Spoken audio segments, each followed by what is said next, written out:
मोदी सरकार द्वारा जीएसटी दरों में हाल ही में किए गए बदलाव के बाद केरल कांग्रेस ने सोशल मीडिया हैंडल से एक विवादित पोस्ट शेयर किया, जिसने राजनीतिक हलकों में तीव्र प्रतिक्रिया पैदा कर दी। इस पोस्ट में बीडी और बिहार को जोड़ते हुए तंज किया गया था कि दोनों बी से शुरू होते हैं, इसलिए अब बीडी को पाप नहीं माना जा सकता। दरअसल जीएसटी काउंसिल ने बीड़ी पर 28% टैक्स घटाकर 18% कर दिया था, जबकि सिगरेट पर टैक्स को बढ़ाकर इसे पाप के लिए लगाया गया सिन टैक्स के रूप में पेश किया गया था। कांग्रेस के इस पोस्ट पर खासकर भाजपा समेत एनडीए के नेताओं ने बिहार का अपमान करने का आरोप लगाया। इस मामले ने राजनीतिक तापमान बढ़ा दिया और अब कांग्रेस के सहयोगी दल राजद ने भी खुद को इस पोस्ट से पूरी तरह अलग कर लिया। वहीं विवाद के फैलने के बाद केरल प्रदेश कांग्रेस कमेटी ने सार्वजनिक तौर पर माफी मांगी और कहा कि उनका तंज गलत संदर्भ में पेश किया जा रहा है। माफी में यह भी कहा गया कि यदि किसी की भावनाएं आहत हुई हों तो कांग्रेस इसके लिए क्षमा प्रार्थी है। इसके बावजूद इस मामले की गंभीरता को देखते हुए केपीसीसी के social media head VT Balram ने अपने पद से इस्तीफा दे दिया है।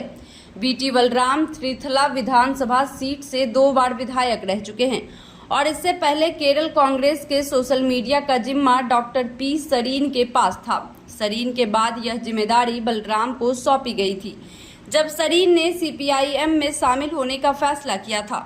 इस पूरे घटनाक्रम से यह स्पष्ट हो गया कि बीड़ी उद्योग बिहार की अर्थव्यवस्था में महत्वपूर्ण भूमिका निभाता है।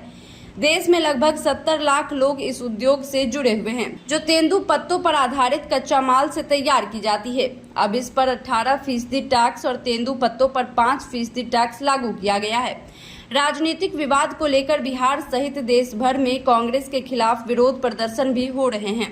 विपक्षी दल इस पोस्ट को बिहार वासियों की भावना के खिलाफ बताते हुए इसे सांस्कृतिक और सामाजिक अपमान मान रहे हैं। इस विवाद का असर कांग्रेस पार्टी की छवि पर भी गहराता नजर आ रहा है।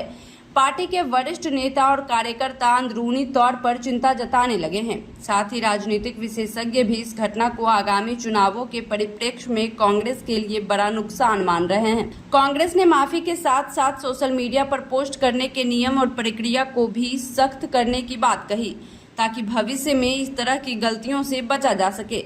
बावजूद इसके राजनीतिक आलोचना थमने का नाम नहीं ले रही है और बिहार के नेताओं सहित आम जनता भी कांग्रेस से कड़ा विरोध कर रही है।